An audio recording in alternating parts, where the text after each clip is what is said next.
பெரிய பாடம் பார்த்துட்டு வரோம். அந்த ஸ்டடியில நம்ம இப்ப எங்க இருக்கிறோம்னா, யூதா நிருபம் இருக்கிறோம். நமக்கு தெரியும் இது அப்போஸ்தலனாகிய யூதா. இது அப்போஸ்தலன் யூதா எழுதிட்ட ஒரு நிருபம். ரொம்ப வித்தியாசமான ஒரு நிருபம் சொல்லலாம். மற்ற நிருபங்களோட கம்பேர் பண்ணோம்னா, யூதா எழுதின நோக்கம் என்ன, பர்பஸ், இந்த நிருபத்துல என்ன இருக்குது, யூதா எதனால இந்த நிருபம் எழுதிட்டாரு, அது நாம இனி வரக்கூடிய பாடங்களை தான் பார்க்க போறோம். ஸோ போன கிளாஸ் நம்ம ஒரு இன்ட்ரோடக்ஷன் கிளாஸ் தான் பார்த்தோம் யூதா பத்தி. ஸோ யூதா இந்த நிருபத்தை எழுதும் போதே, ஸ்டார்ட் பண்ணும் போதே ரொம்ப அருமையா எழுதுறாரு.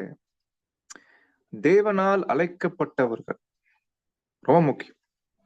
தேவனால் அழைக்கப்பட்டவர்கள், தேவனால் அழைக்கப்பட்டவங்க அவங்க எப்படிப்பட்டவங்கன்னா, அவங்க தேவனால பரிசுத்தமாக்கப்படுறாங்க, இயேசு கிறிஸ்துவினால காக்கப்படுறாங்க. அப்போ எப்படின்றத நம்ம பார்த்த பின்னாடி, உங்களுக்கு இரக்கமும் சமாதானமும் அன்பும் உண்டாவதாக என்று எழுதவில்லை, பெருகணும்னு எழுதுற. உண்டாவதாக என்பது இனிமேல் இல்ல, உண்டாகட்டும். பட் நம்ம எல்லாருக்கும் உண்டாயிருக்குது. ஆனா உண்டாயிருந்தா மட்டும் பத்தாது, பெருகணும். சகோதர சகோதரிகளே, இந்த வார்த்தையை அவர் எழுதும் போது பெருக கடவுது இந்த மாதிரி எங்குமே மற்ற அப்போஸ்தலர்கள் எழுதின மாதிரி தெரியல, உண்டாவதாக தான் எழுதியிருக்கிறாங்க. ஏன் யூதா மட்டும் இங்க பெருக கடவுதுன்னு எழுதியிருக்கிறாரு? என்னது? தேவனுடைய இரக்கம், தேவன்றிருந்து வரக்கூடிய சமாதானம், அப்புறம் அகாப்பே அன்பு, தேவனுடைய அன்பு. இது மூணும் பெருகணுங்களா? இந்த வார்த்தையை அவர் எழுதும் போது இதனுடைய சீரியஸ்னஸ் அவர் மைண்ட்ல இருந்துச்சு. பட் நமக்கு இன்னும் அந்த சீரியஸ்னஸ் வரல, ஏன்னா நம்ம இன்னும் ஃபுல்லா முடிக்கல நிருபத்தை. ஆனா இவரு வசனம் 3 அந்த சீரியஸ்னஸ் என்னன்றத ரொம்ப பாரத்தோட தான் இந்த நிருபத்தை எழுதியிருக்கிறார். கண்டிப்பா இந்த அழைப்பு, ஏன்னா அவர் ஃபர்ஸ்ட் இந்த வசனத்தை ஆரம்பிக்கும் போதே அழைக்கப்பட்டவர்களுக்கு எழுதுகிறதா அப்படின்னா, பரம அழைப்புக்கு வந்திருக்கக்கூடிய நம்ம எல்லாருக்கும் இந்த அழைப்புடைய மிகப்பெரிய ஒரு தன்மை, இந்த அழைப்புடைய பெரிய மகத்துவம், அது என்னன்னு நம்ம தெரிஞ்சு, இந்த அழைப்புக்குள்ள இருக்கக்கூடிய நமக்கு என்னென்ன ஆபத்துக்கள் இருக்குது, என்னென்ன ஆபத்து இருக்குதுன்றது தான் யூதா இந்த நிருபத்துல பேசியிருக்கிறார். இந்த ஆபத்துக்கள் மத்தியில இந்த அழைப்புக்குள்ள வந்திருக்கிற நம்ம எல்லாரும் ஜெயம் கொள்ளணும்னா இந்த ஆபத்துக்கள் புரிஞ்சிருக்க வேண்டியது அவசியமா இருக்குது. இந்த ஆபத்துக்கள் மத்தியில இந்த தேவனுடைய இரக்கம், சமாதானம், அன்பு நமக்குள்ள பெருகணும். அது பெருகினாத்தான் இந்த ஆபத்துல நம்ம ஜெயிக்க முடியும். அப்போ சகோதர சகோதரிகளே, சோ இப்போ இன்றைக்கான பாடத்தை நீங்க தயவு செய்து எல்லாரும் கூர்ந்து கவனிக்கணும். இன்னைக்கு நம்ம 2 வசனம் தான் பார்க்க போறோம், வசனம் 3, 4. பட் இதோட முடியறது இல்ல. யூதா தொடர்ந்து பேசிட்டு போயிட்டு இருக்கிறாரு. பட் நம்ம இன்னைக்கு 2 வசனம் தான் பார்க்க முடியும். ஆகையினால இந்த அழைப்புல நம்ம வந்திருக்கக்கூடிய நம்ம எல்லாருக்கும் என்னென்ன ஆபத்துக்கள் இருக்குது, எப்படி நம்ம ஜாக்கிரதையா இருக்கணும் அப்படின்றத நாம இனி வரக்கூடிய பாடங்கள்ல பார்க்க போறோம். ஸோ இப்போ ஸ்டார்ட் பண்ணலாம். ஸ்டார்ட் பண்றதுக்கு முன்னாடி ஒரு காரியத்தை சொல்ல விரும்புறோம். நீங்க கையில பைபிள் நம்ம எல்லாரும் யூஸ் பண்றோம். தமிழ் பைபிள் வச்சிருப்பீங்க. ஒருவேளை ஸ்ரீலங்கால அங்க ஒரு பைபிள் வச்சிருப்பீங்க. பட் என்னவா இருந்துட்டாலும் பைபிள் சொல்லும்போது அநேக மொழிபெயர்ப்புகள் இருக்கு இல்லைங்களா? தமிழ்லயே பல இருக்குது, இங்கிலீஷ்லயும் பல இருக்குது. ஸோ எல்லா பைபிளையும் கம்பேர் பண்ணணும்.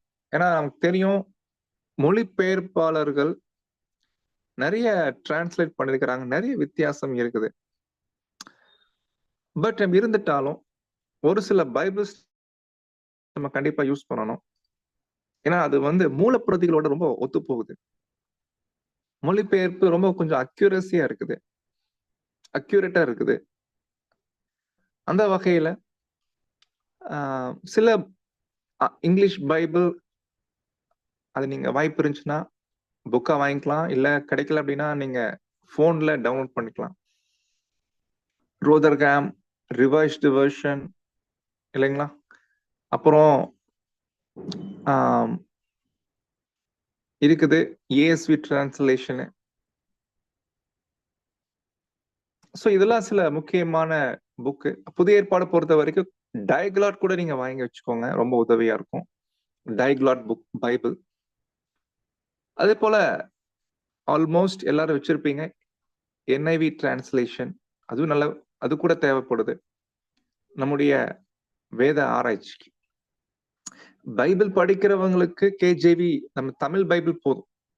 பட் வேத ஆராய்ச்சி பண்றவங்களுக்கு கண்டிப்பா தமிழ் பைபிள் பத்தாது. இது போன்ற எல்லா பைபிள் மொழிபெயர்ப்புகளை வச்சிருந்தா தான் வேத ஆராய்ச்சி பண்ண முடியும். உண்மை சத்தியத்தை நம்ம உள்வாங்க முடியும். பேர் சபை ஜனங்களுக்கு ஆராய்ச்சி பண்றது விருப்பம் இல்லை அப்படின்னா அவங்களுக்கு தமிழ் பைபிளே போதுமானது இல்லைங்களா? அவங்க ஜஸ்ட் ரீட் பண்ணாலே போதும். பட் உண்மை விஷயங்களை உள்வாங்க முடியாது.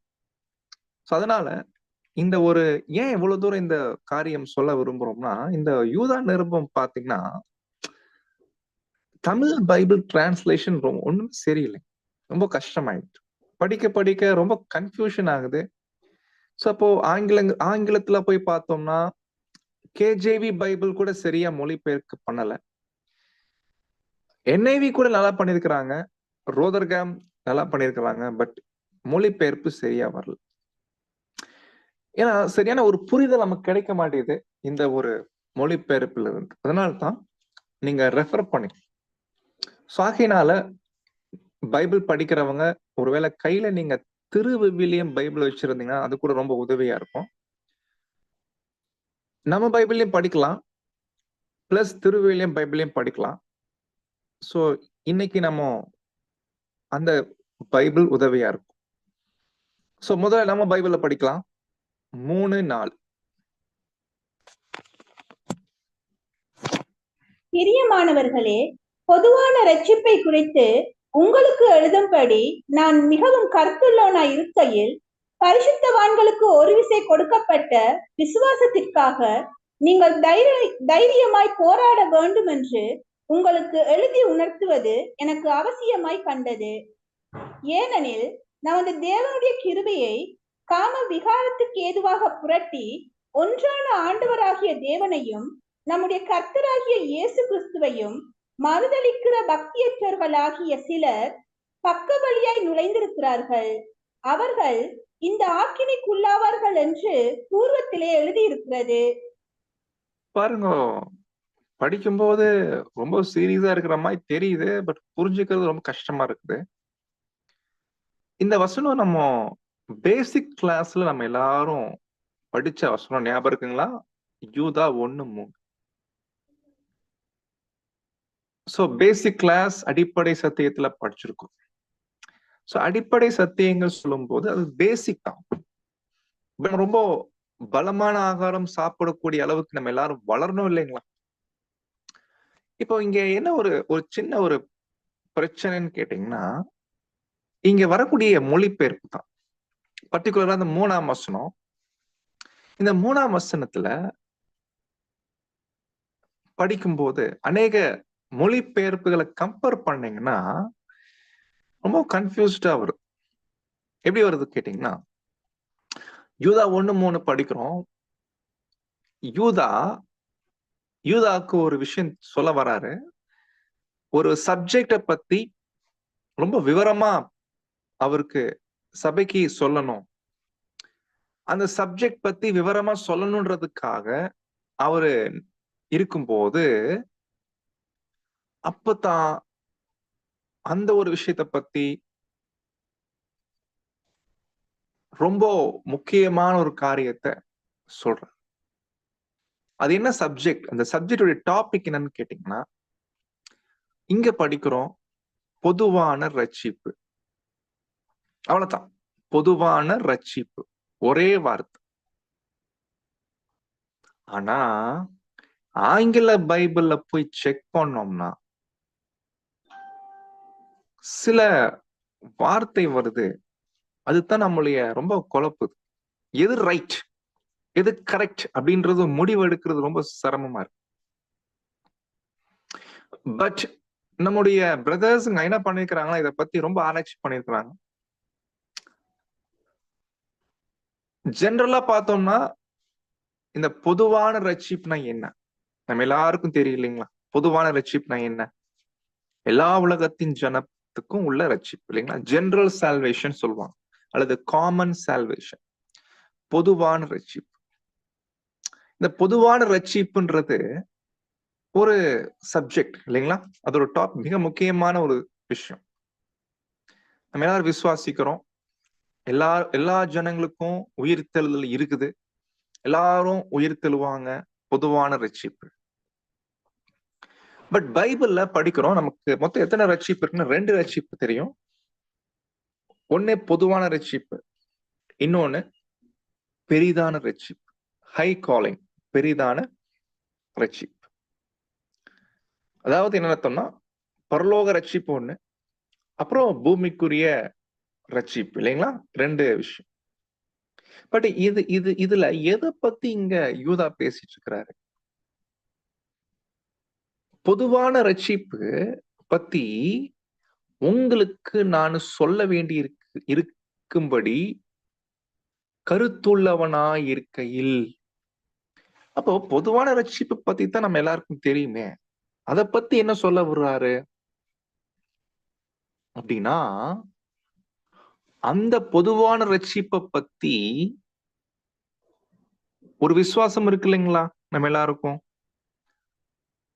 அது நம்ம எல்லாருக்கும் இருக்கு இல்லைங்களா? எல்லா ஜனங்களும் உயிர் தெழுந்து வருவாங்க. எப்படி? இயேசு கிறிஸ்து ரேன்சம் கொடுத்ததுனால. நம்ம எல்லாரும் மீட்கும் பொருள் பாடத்தை கேட்டிருக்கிறோம். சோ மீட்கும் பொருள் பாடத்தை கேட்டதுனால நம்ம எல்லாருக்கும் தெரியும் அந்த பொதுவான ரட்சிப்புனா என்ன. அப்படி இருக்கும்போது எல்லா மனுஷரும் ரட்சிக்கப்படவும் சத்தியத்தை அறிகிற அறிவை அடையவும் அவர் சித்தம் உள்ளவராய் இருக்கிறார். இது நம்ம பிளைன், ரொம்ப கிளியர். பட் சொல்றாரு, இந்த விசுவாசத்திற்காக நீங்க என்ன பண்ணணும்? தைரியமாய் போராட வேண்டும். இதுக்கு எதுக்கு தைரியமா போராடணும் இல்லைங்களா? பொதுவான ரட்சிப்பு, அத பத்தி யூதா ஏதோ எழுத விரும்புறாரு, சொல்ல வராரு, நான் எழுதணும் சொல்றாரு. அது எனக்கு ரொம்ப கருத்துள்ளா இருக்கிறேன். அது என்ன விஷயம்னா, இப்படியாக பரிசுத்தவான்களுக்கு சொல்லப்பட்ட, ஒரு டைம் சொல்லப்பட்ட, கொடுக்கப்பட்ட இந்த விசுவாசத்துக்காக நீங்கள் தைரியமாய் போராடணும். அன்பான சகோதர சகோதரிகளே, இது நமக்கு தெரியும் இல்லைங்க. கொஞ்சம் பிராக்டிக்கலா திங்க் பண்ணோம்னா கரெக்ட். பொதுவா ஜெனரலாவே இந்த விசுவாசம் சொல்லும் போது ஜெனரலா நம்ம தெரியும், 2 வகையில நம்ம புரிஞ்சுக்கலாம். ஒண்ணு உபதேசங்கள் மீதான விசுவாசம் இல்லைங்களா? உபதேசங்கள் மேல விசுவாசம். நம்ம என்ன ஒரு விசுவாசம் வச்சிருந்தாலும் அந்த விசுவாசம் உபதேசங்கள் மேல இருக்கு இல்லைங்களா? அது எல்லாம் பைபிள் இருக்கும். பைபிள் வசனங்கள் ஆதரிக்கும். அப்பதான் அது மகா பரிசுத்தமான விசுவாசம் அப்படின்னு படிக்கிறோம். சோ பேசிக் கிளாஸ்ல அப்படித்தான் நம்ம படிச்சிருக்கோம். அதுல எந்த மாற்றம் இல்லை. பட் இங்க யூதா ஒரு டாபிக்கை பத்தி பேசுற. அது என்ன டாபிக்? பொதுவான ரட்சிப்பு. இந்த பொதுவான ரட்சிப்பை பத்தி தான் இங்க பேசுறாரு. ஒரு விசை ஒப்பு கொடுக்கப்பட்ட விசுவாசம். இந்த விசுவாசம் அதற்காக தைரியமாய் போராடுங்கள். ஏன்னா இது என்ன விசுவாசம்? இது இதுக்கு எதுக்கு நம்ம போராடணும்? தைரியமா போராடணும்னா என்ன பத்தி பேசிட்டு இருக்கிறாரு? சகோதர சகோதரிகளே, இது நம்ம வேத ஆராய்ச்சி இருக்கிறதுனால இப்ப நம்ம கொஞ்சம் ஆராய்ச்சிக்குள்ள போறோம். பேசிக் கிளாஸ்ல கேட்டது எந்த மாற்றம் இல்லை, அது அப்படித்தான், அது கரெக்ட். பட் இப்ப நம்ம என்ன பண்ண போறோம்னா கொஞ்சம் வேத ஆராய்ச்சி பண்றதுனால கொஞ்சம் டீப்பா உள்ள போய் பார்க்க வேண்டியிருக்கு.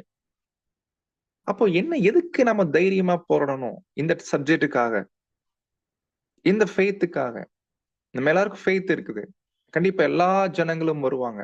ஆதாமுக்குள் எல்லாரும் மரிக்கிறது போல கிறிஸ்துவுக்குள் எல்லாரும் உயிர்ப்பிக்கப்படுவார்கள். கிளியர். பட் இதுக்கு எதுக்கு போராடணும் கேட்டா, இப்ப நாம கொஞ்சம் வசனங்களை போய் செக் பண்ணணும். இங்க யூதா பயன்படுத்தின வார்த்தைகள் ரொம்ப கவனிக்கணும். இது பொதுவான ரட்சிப்பு, அது மேல இருக்கக்கூடிய விசுவாசம், அதுக்காக தைரியமாய் போராடணும். என்ன இது? என்ன பொதுவான ரட்சிப்பு, அதன் மேல நம்ம வச்சிருக்கக்கூடிய விசுவாசம், அதுக்காக தைரியமாய் போராடணும் அப்படின்னு என்ன சொல்ல வர்றாரு? இப்ப நம்ம போய் பார்த்தோம்னா, இப்ப நீங்க யாராவது திருவிவிலியம் வச்சிருந்தீங்கன்னா, நீங்க இந்த கொஞ்சம் யாராவது படிங்க. நீங்க மத்தவங்க பைபிள் திறந்து வச்சுக்கோங்க. திருவிவிலியம் நான் ஏன் சொல்றேன்னா, தமிழ் டிரான்ஸ்லேஷன் தான் அதுவும். அதுல கரெக்டா பண்ணியிருக்கிறாங்க. ரோதர்காம்ல அப்படிதான் பண்ணியிருக்கிறாங்க. ரோதர்காம் டிரான்ஸ்லேஷன் கிட்டத்தட்ட எல்லா பைபிள்ஸ்ல விட ரொம்ப அக்யூரேட்டான பைபிள். புதிய ஏற்பாடை பொறுத்த வரைக்கும் கிட்டத்தட்ட 86% அக்யூரசி கொண்ட பைபிள். நம்பர் 1 ஆக்சுவலி அதுதான். புதிய ஏற்பாட்டுல நம்பர் 1 அக்யூரேட்டான பைபிள் எதுனா ரோதர்காம். அதுவும் 86% ஃபர்ஸ்ட். கேஜிவிலாம் பாத்தீங்கன்னா 50 அந்த லெவல் தான் இருக்கு. அப்படி இருக்கும்போது இந்த திருவிவிலியம் கொஞ்சம் கரெக்டா பண்ணிருக்கிறாங்க, நம்ம நம்புறோம். இப்போ அந்த வசனத்தை படிக்கலாம். யூதா 1:3. தந்தையாம் கடவுளால் அழைக்க பெற்று அவரது அன்பிலும் இயேசு கிறிஸ்துவின் பாதுகாப்பிலும் வாழ்வோருக்கு இயேசு கிறிஸ்துவின் பணி 3ஆம் வசனம். நம்ம இருக்கிறது 3-4. அதை மட்டும் பண்ணி. அன்பார்ந்தவர்களே, நம் எல்லோருக்கும் கிடைத்துள்ள பொதுவான மீட்பை குறித்து உங்களுக்கு நான் எழுத மிகவும் ஆர்வமாயிருந்தேன். ஆனால் எல்லா காலத்துக்கும் என இறை மக்களிடம் ஒப்படைக்கப்பட்ட விசுவாசத்துக்காக போராடும்படி உங்களை ஊக்குவிக்க இதை எழுத தேவை ஏற்பட்டுள்ளது. ஏனெனில் திருட்டுத்தனமாக சிலர் உங்களிடையே புகுந்துள்ளனர். பாருங்க, இந்த வசனத்துல என்ன சொல்றாருன்னா, நீங்க ஆங்கிலம் படிக்க வாய்ப்பு இருக்கிறவங்க கூட நீங்க இந்த பைபிள் நீங்க செக் பண்ணலாம். ரோதர்ஹாம் டிரான்ஸ்லேஷன் எப்படி வருது? பிரியமானவர்களே, ஒரு காரியத்தை பத்தி உங்களுக்கு நினைப்பூட்டணும், கவனத்துக்கு கொண்டு வரணும், அதை எழுதணும். அப்படி எழுதுறதுக்காக நான் என்ன பாயிண்ட்னா, கன்சர்னிங் அவர் காமன் சால்வேஷன் அப்படி வருது. நம்முடைய பொதுவான ரட்சிப்பு அப்படின்ற வார்த்தை தான் நம்முடைய வேத மாணவர்கள் கொஞ்சம் டீப்பா ஸ்டடி பண்றாங்க. பொதுவான ரட்சிப்புனா எல்லா ஜனங்களுக்குமான உயிர்த்தெழுதல் இல்லைங்களா? பட் இங்க ஒரு வார்த்தை வருது, அவர் நம்முடைய பொதுவான ரட்சிப்பு. அப்படின்னா என்ன அர்த்தம்? இது எதை பத்தி பேசுறாரு?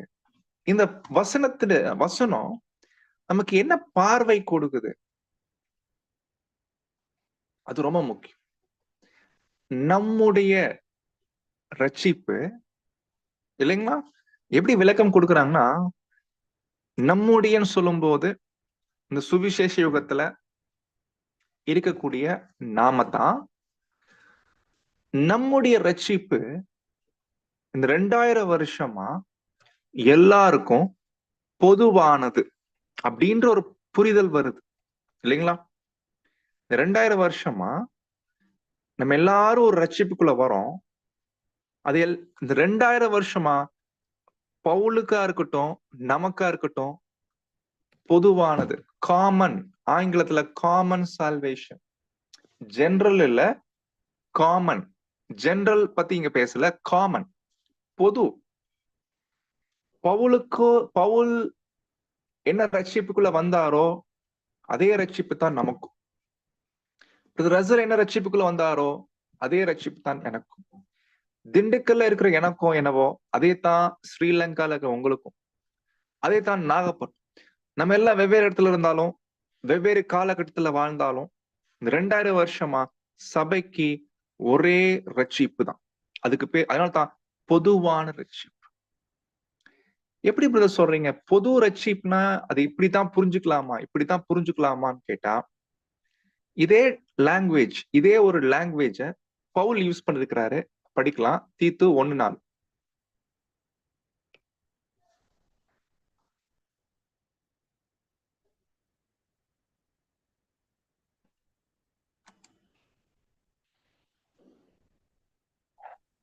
ஏற்ற காலங்களிலே நம்முடைய இரட்சகராகிய தேவனுடைய கட்டளையின்படி எனக்கு ஒப்புவிக்கப்பட்ட பிரசங்கத்தினாலே நமது வார்த்தையை வெளிப்படுத்தினார்.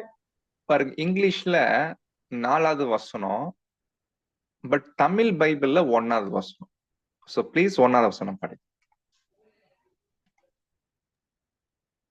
தேவனுடைய ஊழியக்காரனும் இயேசு கிறிஸ்துவனுடைய அப்போஸ்தலனுமாகிய பவுல் பொதுவான விசுவாசத்தின்படி உத்தம குமாரனாகிய தீத்துவுக்கு எழுதுகிறதாவது.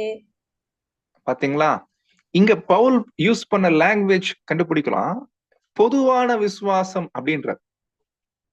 அப்ப பொதுவான விசுவாசம்னா என்ன அப்படின்னா, விசுவாசம் பவுலுக்கா இருக்கட்டும், நமக்கா இருக்கட்டும், அது பொது, காமன். பவுலுக்கு வேற, எனக்கு வேற, இல்ல 1ஆம் கால சபைக்கு வேற, 2ஆம் கால சபைக்கு வேற, 7ஆம் கால சபைக்கு வேற, அப்படிலாம் கிடையாதுங்க. ஃபெய்த், விசுவாசம் அப்படின்னா அது காமன், அது பொது இல்லைங்களா? 1ஆம் கால சபையில இயேசுவை விசுவாசிக்கலாம், 2ஆம் கால சபையில தேவனை விசுவாசிக்கலாம், 4ஆம் கால சபையில சத்தியத்தை மட்டும் விசுவாசிக்கலாம், இயேசு பத்தி தேவையில்லை. அப்படிலாம் கிடையாது. எல்லா கால சபையும் இயேசு தேவன். ஞாபகம் இருக்குமா? இயேசு சொன்னார் இல்லைங்களா யோவான் 14ல, தேவனிடத்தில் விசுவாசமாயிருங்கள், என்னிடத்திலும் விசுவாசமாயிருங்கள். அப்போ ஃபெய்த் என்பது பொது, காமன். அது ஏதோ இவங்களுக்கு மட்டும்தான், நமக்கு இல்ல, இவங்க வச்சா போதும். யூதர்களா இருக்கட்டும், கிரேக்கர்களா இருக்கட்டும், ஃபெய்த் ஒன்னாதான் இருக்கணும். நீ யூதனாரு, நீ கிரேக்கனாரு, நீ இந்தியாவாரு, ஸ்ரீலங்காவாரு, எந்த நாடா இருக்குது, எந்த தேசமாரு, எந்த மொழி வேணா பேசு, பட் ஃபெய்த் ஒண்ணுதான், பொதுவான விசுவாசம் இல்லைங்களா? இதே ஒரு கோணம் தான் யூதா பேசுறாரு, பொதுவான ரட்சிப்பு. அந்த வார்த்தை ஆங்கில பைபிள அவர் நம்முடைய, அந்த ஒருவேளை நம்முடைய வார்த்தை போடல அப்படின்னா நம்ம இவ்வளவு தூரம் ஆராய்ச்சி பண்ண தேவையில்லை இல்லைங்களா? வெறுமனே பொதுவான ரட்சிப்புனா ஈஸியா சொல்லிட்டு போயிடலாம். பொதுவான ரட்சிப்பு இல்லைங்களா, இயேசுடைய ரேன்சம் மூலமா நம்ம எல்லாரும் மீட்கப்படுகிறோம், ஜெனரலா சொல்லிட்டு போயிடலாம். பட் பர்டிகுலரா நம்முடைய அந்த வார்த்தை அங்க மூலப்பிரதிகள்ல வருது. கேஜிவி பைபிள்ல கூட இந்த வார்த்தை வரதில்லை, பட் மூலப்பிரதிகள்ல ரொம்ப வருது, டைக்லாட்ல வருது. நம்முடைய ரட்சிப்பு, அவர் காமன் சால்வேஷன். அப்போ வசனம் நமக்கு ஒரு டைரக்ஷன் காமிக்குது. இப்ப அந்த டைரக்ஷனுக்குள்ள போகலாம் நம்ம இல்லைங்களா? சோ அப்போ நம்முடைய ரட்சிப்பு அது பொது. பர்டிகுலரா யூதா எதை பத்தி பேசுறாருன்னா ஒரு ரட்சிப்பை பத்தி பேசுறாரு. என்ன ரட்சிப்பு? இந்த நல்லா நமக்கு தெரியல, உலகத்துல எல்லாருக்கும் ரட்சிப்பு இருக்கு, எல்லா மனுஷரும் ரட்சிக்கப்படவும். கரெக்ட், அது ஒரு காலம் இருக்கு. பட் விசேஷமா இதே பூமியில வாழக்கூடிய மனுஷங்க மத்தியில ஒரு குறிப்பிட்ட காலம், சுவிசேஷ யுகம் அப்படின்னு சொல்லக்கூடிய காலத்துல ஒரு விசேஷமான ரட்சிப்பு போயிட்டு இருக்கு.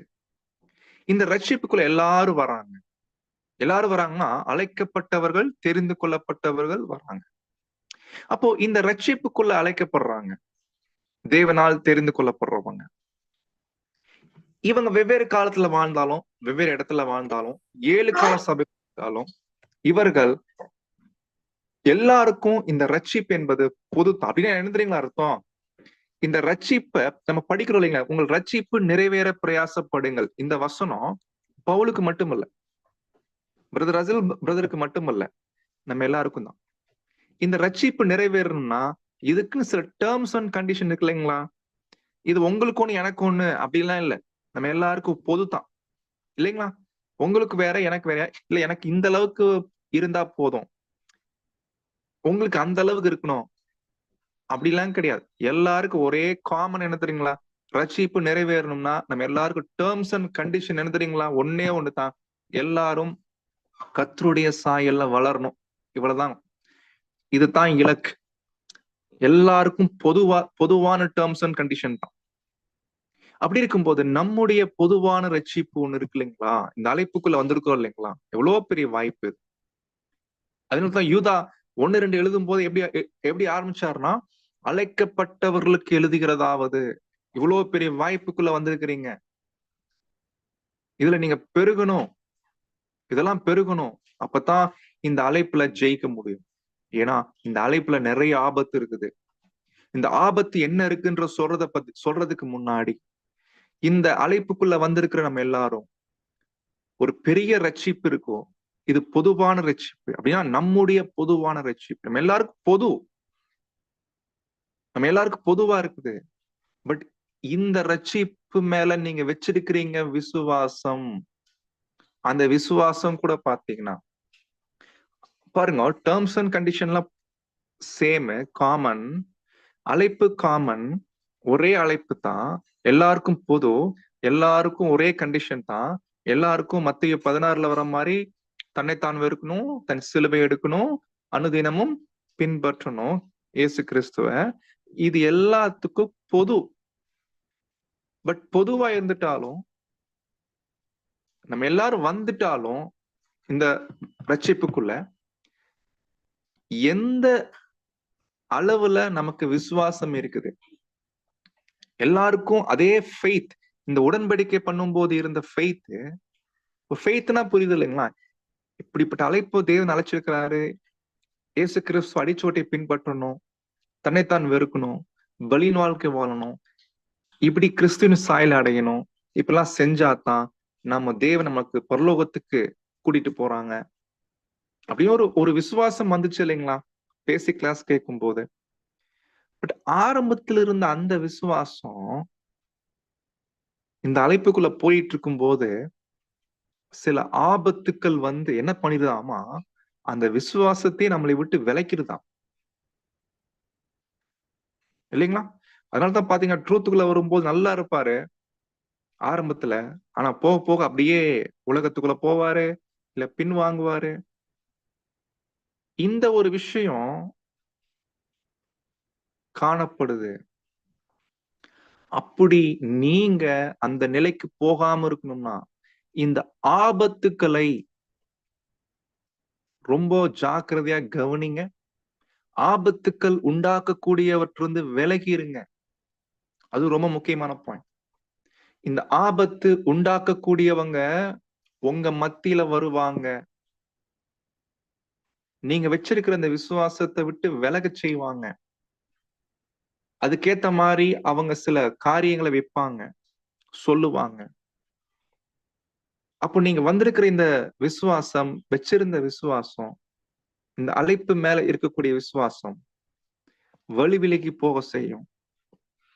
அதனால ஜாக்கிரதையா இருங்க அப்படின்ற ஒரு நோக்கத்துக்காகத்தான் இந்த நிருபத்தை யூதா எழுதியிருக்கிறாரு. மாணவர்களே, நீங்க புரிஞ்சிருப்பீங்க நம்ம நம்புறோம். யூதா என்ன கோணத்துல இந்த நிருபத்தை கொண்டு போறார் அப்படின்றத. ஒருவேளை புரியல அப்படின்னா இந்த ஆடியோ நீங்க மறுபடியும் கேளுங்க, இல்லைன்னா போன் பண்ணி கூட கேட்டுக்கோங்க. சோ ரொம்ப முக்கியமான கான்செப்ட். யூதா எப்படி ஸ்டார்ட் பண்றாரு இந்த நிருபம், என்ன பாயிண்ட் மைண்ட்ல வச்சு எழுதுறாரு, அதை புரிஞ்சாதான் இந்த நிருபம் படிச்சா புரிய முடியும். அப்போ நம்முடைய அழைப்பு பெரிய அழைப்பு, நம்ம எல்லாருக்கும் பொது தான், நம்ம எல்லாரும் வந்திருக்கிறோம். ஆனா பிரச்சனை என்னன்னா, இந்த அழைப்பு மேல நம்ம வச்சிருக்க விசுவாசம் இல்லைங்களா, அந்த விசுவாசம் தான் நம்மளை இந்த அழைப்புல இருக்க வைக்குது இல்லைங்களா. பட் இந்த விசுவாசம் தைரியமா போராடணுங்களா, தைரியமா போராடணும் என்ன அர்த்தம்? தைரியமாய் போராடுறது அந்த வார்த்தை உடைய கிரீக் வேர்டு போய் செக் பண்ணோம்னா என்ன மீனிங் கொடுக்குறாங்கன்னா, சகோதர சகோதரிகளே, அது காமிக்குது இந்த விசுவாசம் நம்ம எல்லாருக்குள்ள இருக்கு இல்லைங்களா. ஆக்சுவலி இந்த அழைப்புல நம்ம எல்லாருக்குள்ள இருக்கிறதுனால தான் சத்தியம் படிக்கிறோம், எக்லீஷியா போறோம், பலியின் வாழ்க்கை வாழ்றோம். பட் இது ரொம்ப ஸ்ட்ராங்கா இருக்கணும் இல்லைங்களா.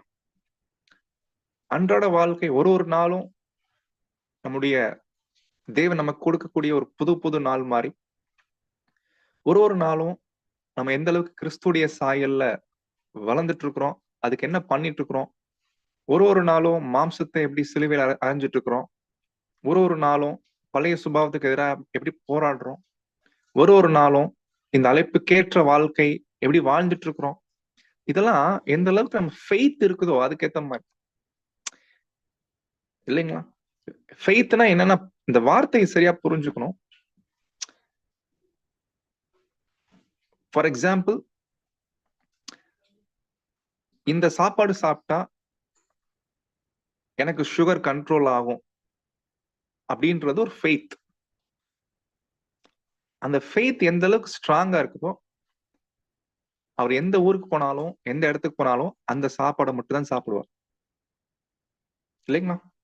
எதை என்ன சொன்னாலும் இதை மட்டும். அப்ப யாரா சொன்னா ஏன் இது பரவாயில்ல, இது சாப்பிட்டா எப்படி நீங்க சொல்றீங்க, இல்லைங்க இது சாப்பிட்டா கண்டிப்பா எனக்கு சுகர் கண்ட்ரோல் ஆகும். அப்ப அந்த ஃபெய்த் தான் அந்த மாதிரி செய்ய வைக்குது அவரை, கரெக்டுங்களா. அதே போலதான் இந்த அழைப்புல நம்ம இப்படிதான் வாழணும், இப்படித்தான் இருக்கணும், இப்படித்தான் கர்த்தர் சொல்லியிருக்கிறாரு அப்படின்னு ஒரு ஃபெய்த் எந்த அளவுக்கு நமக்கு இருக்குதோ அதுக்கேத்த மாதிரி தான் நம்ம வாழ்க்கையும் இருக்கும்.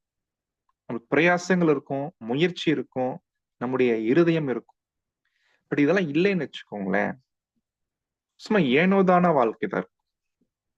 பட் இந்த அளவுக்கு ஃபெய்த் இருக்குன்னா, ஒருவேளை நம்ம வாழ்ற வாழ்க்கை சரியில்லாம இருக்கும்போது, குறைவுகள் ஏற்படும் போது, இல்ல பலவீனங்கள்ல நம்ம விழும்போது, அப்போ நமக்குள்ள என்ன வரும் தெரியுங்களா, ஒரு ஆகனைஸ் என்ற ஆங்கில வார்த்தை சொல்லுவோம்.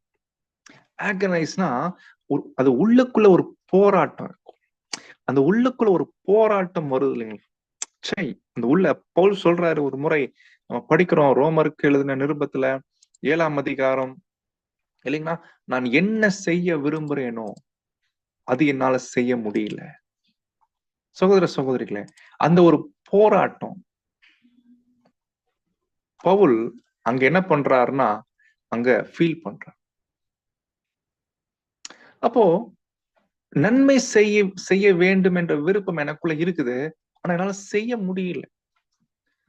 நான் என்ன செய்யறேனோ எனக்கு விருப்பமே இல்ல, நான் விரும்புகிறதை செய்யாமல் நான் வெறுக்கிறதையே செய்கிறேன். அப்போ இந்த மாதிரி ஒரு அன்றாட வாழ்க்கையில நமக்குள்ள ஒரு பெரிய போராட்டம் அங்க இருக்கணும்.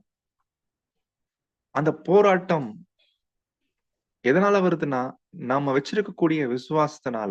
என்ன விசுவாசம்? அந்த ரட்சிப்பு மீதான விசுவாசம். நம்முடைய ரட்சிப்பின் மீதான விசுவாசம் அது நம்ம எந்த அளவுக்கு அதிகமா இருக்குதோ அதற்கே உரிய போராட்டம். ஏன்னா இந்த போராட்டம் எப்படி வருது அது ரொம்ப முக்கியம் இல்லைங்க.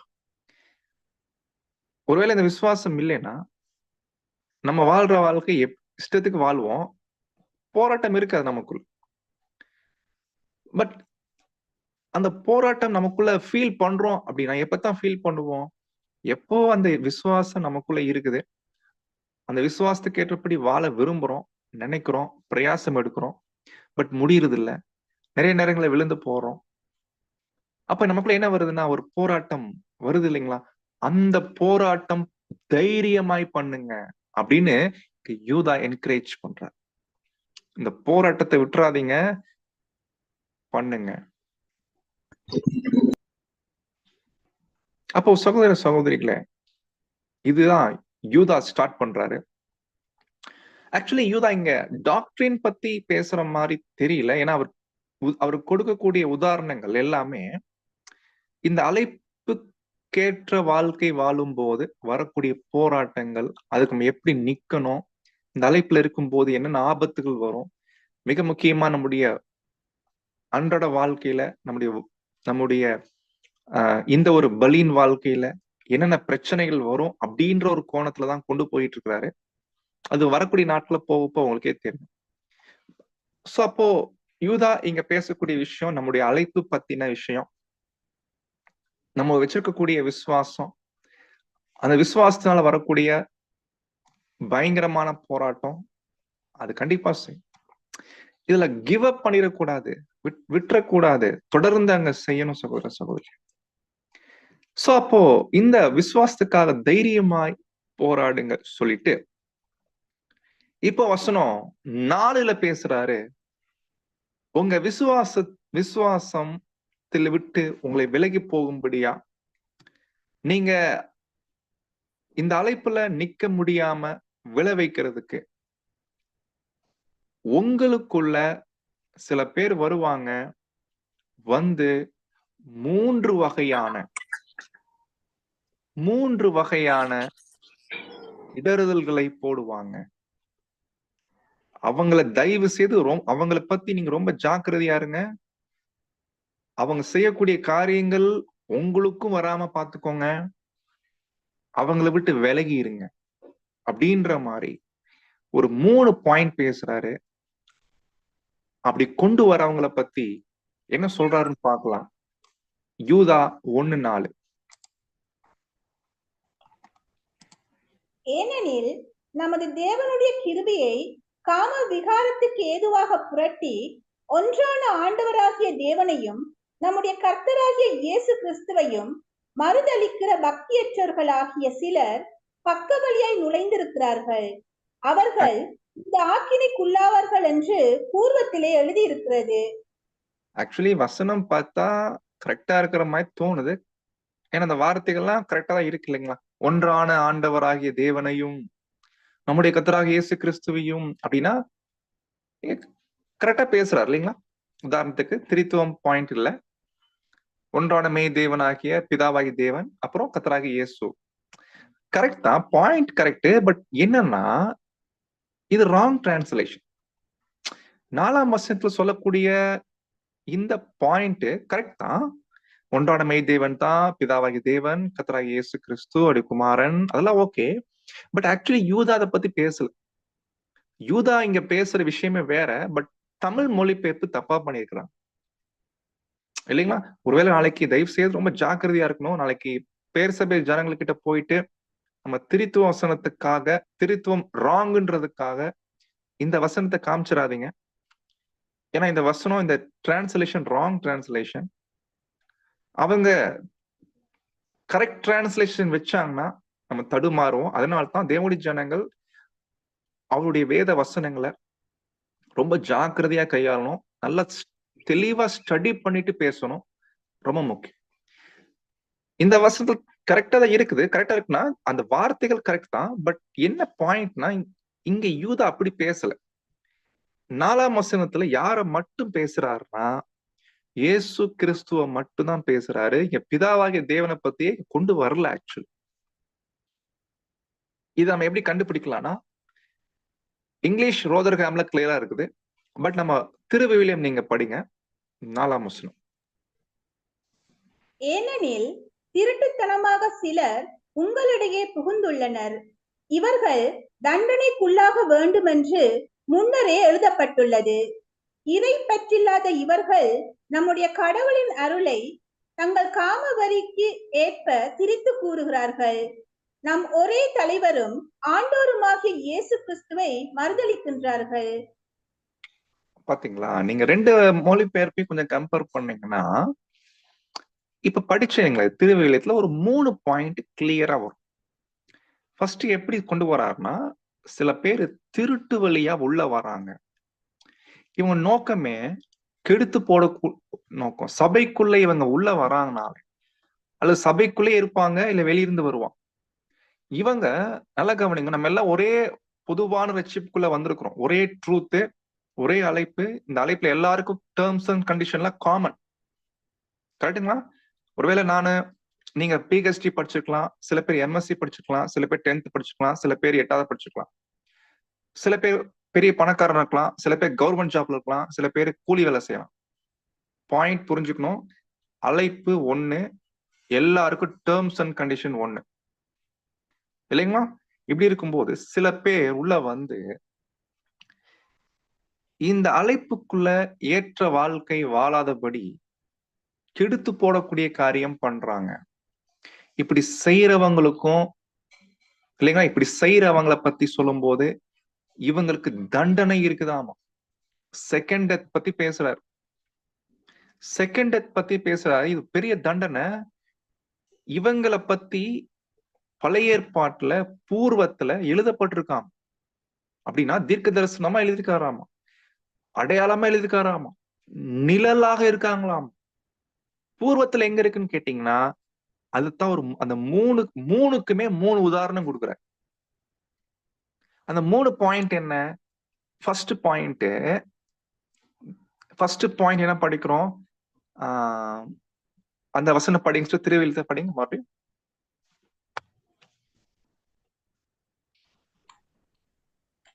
ஏனெனில் திருட்டுத்தனமாக சிலர் உங்களிடையே புகுந்துள்ளனர். இவர்கள் தண்டனைக்குள்ளாக வேண்டும் என்று முன்னரே எழுதப்பட்டுள்ளது.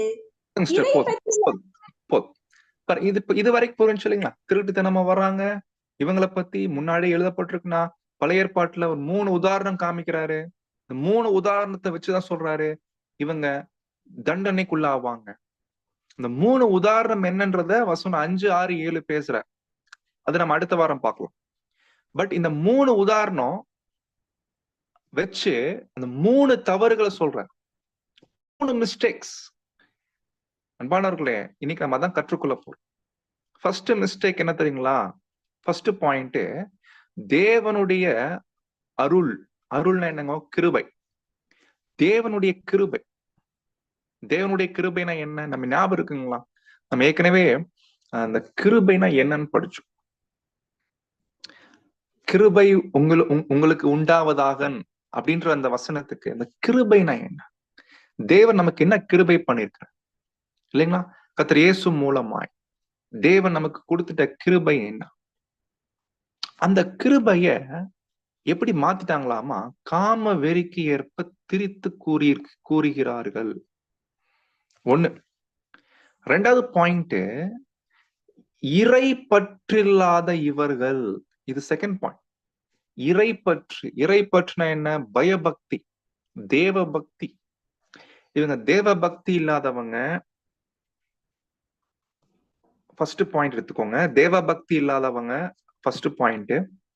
ரெண்டாவது பாயிண்ட், தேவனுடைய கிருபையை என்ன பண்ணிடுறாங்கன்னா காம வெறினா என்ன அர்த்தம்? அது என்னங்க, ஒரு மாம்ச சம்பந்தப்பட்ட விஷயம், மாம்சீக சம்பந்தப்பட்ட காரியம். மாம்சத்துக்கு ஏதுவா திரித்து கூறுறாங்களாம தேவனுடைய கிருபைய. அது என்னன்றத ஒரு சின்ன உதாரணம் வச்சு பார்க்கலாம். இது ரெண்டாவது. மூணாவது பாயிண்ட், நம்முடைய ஒரே தலைவர்னா யாரு? தலைவர்னு என்ன அர்த்தம்? லீடர். நமக்கு யார் லீடரு? யார்னா ஆண்டவரும் கிறிஸ்துவாகிய இயேசு தான் லீடர். அவரே என்ன பண்றாங்களாமா? மறுதலிக்கிறாங்க. அப்ப 3 பாயிண்ட் நல்லா கவனிங்க. ஃபர்ஸ்ட் பாயிண்ட், தேவ பக்தி இல்லாத ஜனங்கள். செகண்ட் பாயிண்ட், தேவனுடைய கிருபை இருக்கு இல்லைங்களா? தேவனுடைய கிருபை அது என்னன்றத பார்க்கலாம். ஆல்ரெடி பார்த்திருக்கிறோம். போன சில நிருபங்கள் கிளாஸ்ல ஞாபகப்படுத்தலாம். அந்த கிருபைய எப்படி புரட்டுறாங்க, புரட்டி திரித்து கூறுறாங்க. அப்ப கேட்கிறவங்களுக்கு என்ன ஆகும்? இடறுவாங்களா இல்லைங்களா? அடுத்து 3வது, நம்முடைய தலைவர் இயேசு கிறிஸ்து. அவர் கிறிஸ்து. அவர் கிறிஸ்துவாவும் ஏற்றுக்கொள்ளல, ஆண்டவராகவும் இல்ல, மறுதலிக்கிறாங்களாம். எப்படி மறுதலிக்கிறாங்க? இது 3 அவங்க பண்றாங்க. யூதா என்ன சொல்ல வர்றாருன்னா, இவங்கள பார்த்து ஜனங்கள் மோசம் போயிடுறாங்க. இவங்கள பார்த்து ஜனங்கள் மோசம் போக வாய்ப்பு இருக்கு. அதனால அவங்களையும் விலக்கி வைங்க. அவங்கள விட்டு நீங்க விலகிடுங்க. 1. 2வது, இந்த 3 காரியங்களும் உங்களுக்குள்ள வராம இருக்கும். அது ரொம்ப முக்கியம்.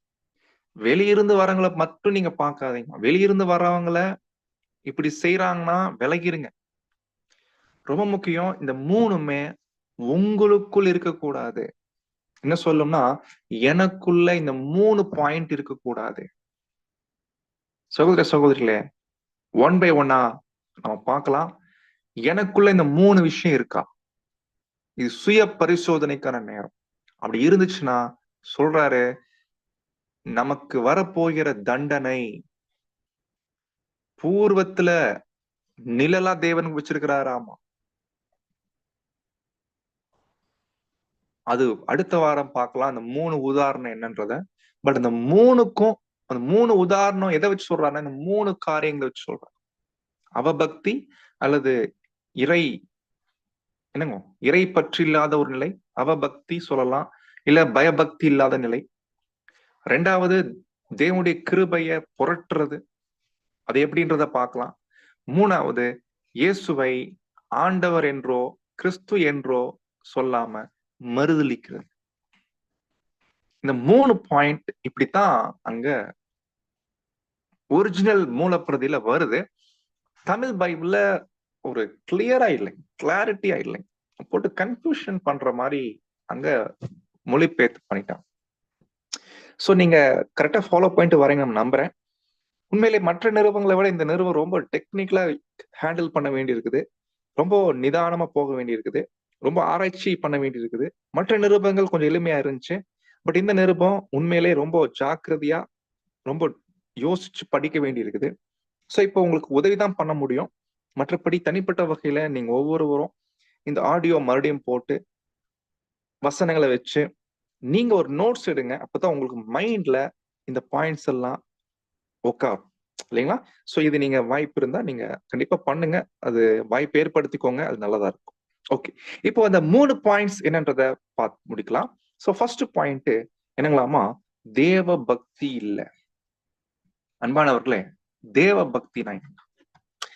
நல்லா ஞாபகம் வச்சுக்கணும். இது எல்லாமே இந்த அழைப்புல நமக்கு இருக்க வேண்டிய 3 முக்கியமான காரியம். இந்த அழைப்புக்குள்ள இருக்கிறவங்க எல்லாருமே முதல்ல தேவ பக்தியா, தேவ பக்தி, பயபக்தி உள்ளவங்களா இருக்கணும். கடவுள் பக்தி, தேவன் மேல பக்தி. ஃபர்ஸ்ட் பாயிண்ட் நம்ம எல்லாருக்கும் இருக்கணுமா. செகண்ட் பாயிண்ட், தேவனுடைய கிருபைய விருதாவாக கூட, தேவனுடைய கிருபையை சரியா பயன்படுத்திக்கணும். மூணாவது என்ன? இயேசுவை நாம மறுதலிக்காம இருக்கணும். ஆண்டவர் என்றும் கிறிஸ்து என்றும் மறுதலிக்காம இருக்கணும். இந்த 3மே ரொம்ப முக்கியமான விஷயம். அப்பதான், ஏன்னா இந்த அழைப்புல 3ல ஏதாவது 1 பண்ணிட்டாலும் அது ரொம்ப பிரச்சனை கொண்டு போயிருக்கலாம். அதனாலதான் இது யூதா எழுதும் போது இந்த ரட்சிப்பை பத்தி நான் ரொம்ப கருத்துள்ளவனா இருந்தேன். இத பத்தி உங்களுக்கு நிறைய விஷயம் எழுதணும். இது ரொம்ப ஜாக்கிரதையா செய்ய வேண்டியிருக்குது. இது ரொம்ப ஜாக்கிரதை தேவை. இந்த ரட்சிப்புக்குள்ள வந்திருக்கிறோம், ரொம்ப ஜாக்கிரதையா இருக்கணும். ஏன்னா நிறைவேற பிரயாசப்படுங்கள்னு பவுல் எழுதியிருக்கிறாரு. சகோதர சகோதரிகளே, யூதா பாருங்க எவ்வளவு முக்கியமான ஒரு காரியம் அன்றைய நாட்டுல தேவன் அவரை பயன்படுத்தி எழுதி வச்சிருக்காரு. அப்போ இந்த ஒரு காரியம் நம்ம பார்க்கும்போது ஃபர்ஸ்ட் பயபக்தி. ஒரு வசனம் படிக்கலாம். அப்போஸ்தலனாகிய பேதுரு எழுதின நிருபம் 4ஆம் அதிகாரம் 1 பேதுரு 4:18.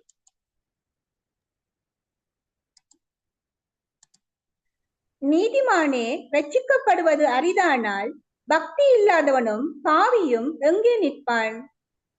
பாத்தீங்களா? என்ன வசனம் இல்லைங்களா? இந்த வசனம் கூட பாத்தீங்கன்னா தமிழ் மொழிபெயர்ப்பு படிக்கும் போது தவறா புரிஞ்சுக்கிற மாதிரி தான் வருது. என்ன புரிஞ்சுக்கிற மாதிரி வருதுன்னா, அதாவது நீதிமானே ரட்சிக்கப்படுற விஷயம் ரொம்ப கஷ்டம் பிரதர். நீதிமானே ரட்சிக்கிறது கஷ்டம்னா பாவியும் பக்தி இல்லாதவனும் எங்கே நிப்பான்ற மாதிரி மீனிங் வருது இல்லைங்களா? பட் தமிழ் டிரான்ஸ்லேஷன் அப்படி வரது இல்லை. பட் ஒரிஜினல் மூலப்பிரதில போய் பார்த்தோம்னா அப்படி வரது இல்ல. பிரதர் ரசலுடைய கமெண்ட்ரி கூட செக் பண்ணி பாத்தீங்கன்னா பிரதர் ரொம்ப கிளியரா கொடுக்குறாங்க. நீதிமான் ரட்சிப்பு ரொம்ப நடக்கும், கண்டிப்பா நடக்கும். நீதிமான் ரட்சிக்கப்படுவாரு. ஆனா அது ஈஸியா இல்ல.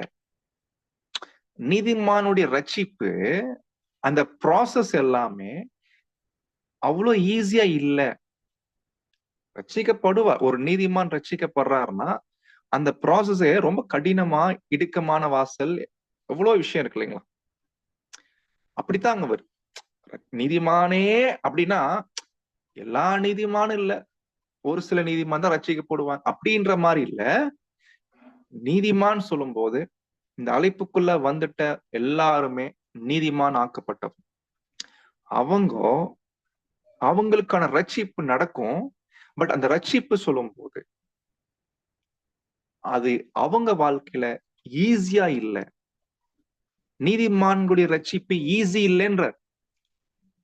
நிறைய பாடுபடணும், நிறைய போராட்டம் பண்ணணும், நிறைய உபத்திரம் வாங்கணும், நிறைய அனுபவங்கள் வாங்கணும், சிக்ஷைகள் வாங்கணும் இல்லைங்களா? எவ்வளவு விஷயம் இருக்கு இல்லைங்களா? நிறைய சுயத்தை சாகடிக்கணும், எவ்வளவு விஷயம் இருக்கு இல்லைங்களா? அப்போ நீதிமானின் ரட்சிப்பு இப்படி இருக்கும் போது அவர் நீதிமான் சொல்லும் போது நமக்கு தெரியும், அழைக்கப்பட்டு தெரிந்து கொள்ளப்பட்ட நிலைக்கு வர்றது. கரெக்டுங்களா? என்ன சொல்லும்னா அந்த முழுமையாக நீதிமான் ஆக்கப்பட்ட நிலை. அவங்களுடைய இந்த ரட்சிப்பின் ஓட்டம் ரொம்ப கடினமா தான் இருக்கும். ஆனா ஜெயிச்சிடுறாங்க. அப்படி இருக்கும்போது இன்னொரு குரூப் பத்தி பேசுறாரு. இந்த அழைப்புக்குள்ள வந்துட்டு நீங்க இன்னமும் பாவியா இருக்கிறீங்களா, இன்னமும் பக்தி இல்லாம இருந்தீங்கன்னா எப்படிப்பா நீங்க ஓடுவீங்க அப்படின்னு பேதுரு பேசுறார். அதனால சகோதர சகோதரிகளே, இந்த அழைப்புக்குள்ள ரொம்ப முக்கியம் நம்ம எந்த அளவுக்கு பக்தியா இருக்கிறோம் தேவன் மேல, கர்த்தர் மேல, சத்தியத்தின் மேல. அதனால்தான் நம்ம தேவனை துதிச்சு பாடும்போது அந்த பக்தி வெளிப்படணும். பக்தி இது ஒவ்வொரு தனிப்பட்ட ஒரு புது சிருஷ்டி மிக முக்கியமா இருக்குது. உலகத்துக்குள்ள இருந்தாலும் எந்த இடத்துல இருந்தாலும் தேவன் மேல பக்தி என்பது அது வளர்த்தி கொள்ள வேண்டிய மிக மிக முக்கியமான ஒரு காரியம். அப்போ சகோதர சகோதரிகளே, இந்த விஷயம் நம்ம கண்டுபிடிக்கிறோம். அப்போ தேவன் மேல பக்தியா இருக்கிறவங்க அப்படி இருப்பான். செகண்ட் பாயிண்ட்க்கு வந்துடலாம். ரெண்டாவது விஷயம், தேவனுடைய கிருபை. தேவனுடைய கிருபைனா என்ன? நம்ம ஏற்கனவே பார்த்த ரோமர் 8ஆம் அதிகாரம் நீங்க படிச்சிருப்பீங்க நான் நம்புறேன். அதாவது நம்ம எல்லாம் பாவிகள் இல்லைங்களா? பாவிகள் இருக்கும்போது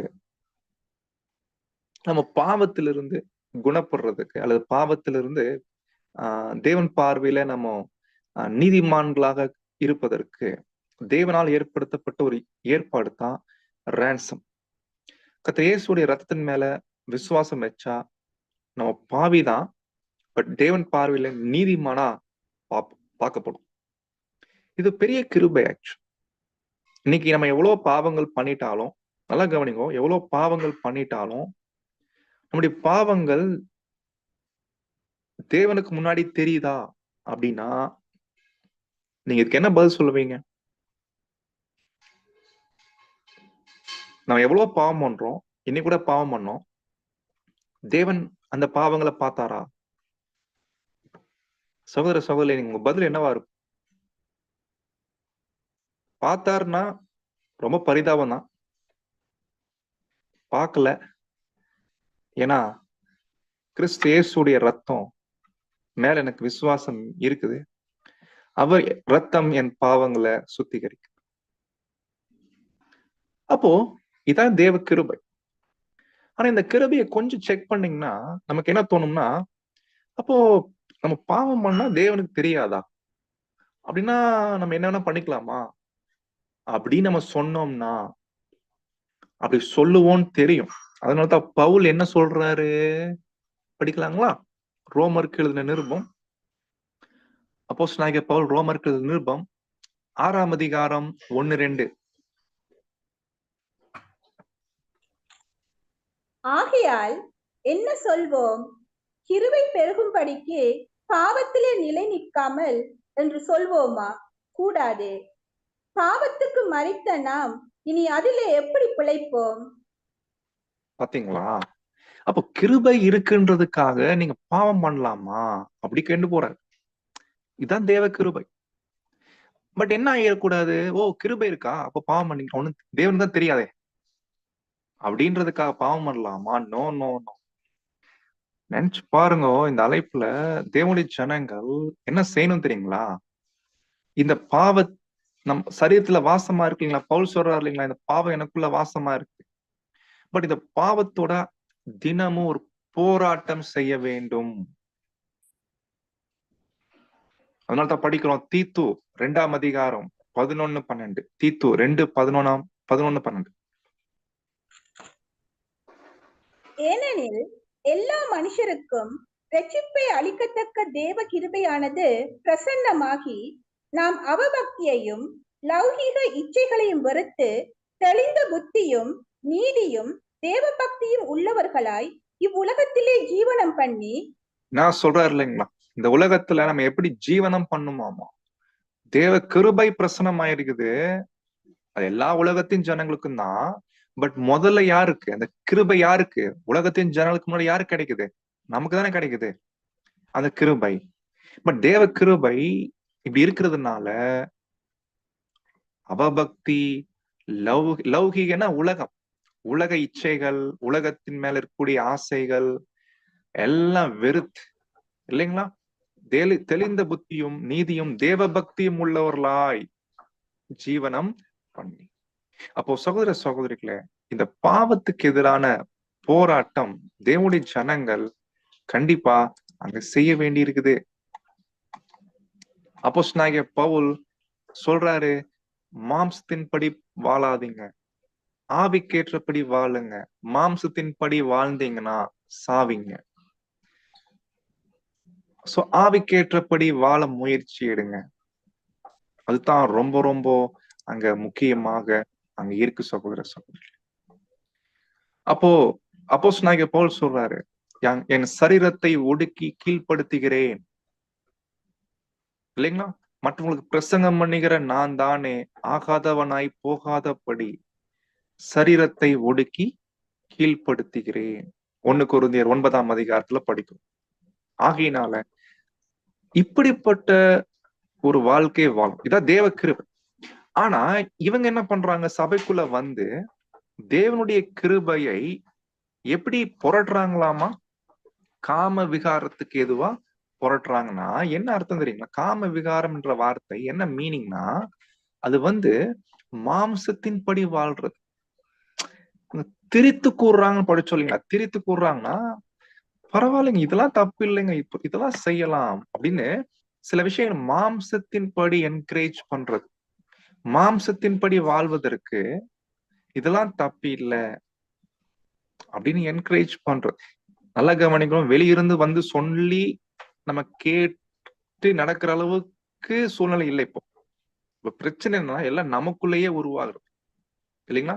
இது மத்தவங்க சொல்லி மத்தவங்க நமக்கு வந்து கிளாஸ் எடுத்து அப்படி நம்ம வஞ்சிக்கப்பட வேண்டிய அவசியம் இல்லை. பிரச்சனை எல்லாம் நமக்குள்ளே இருக்கு.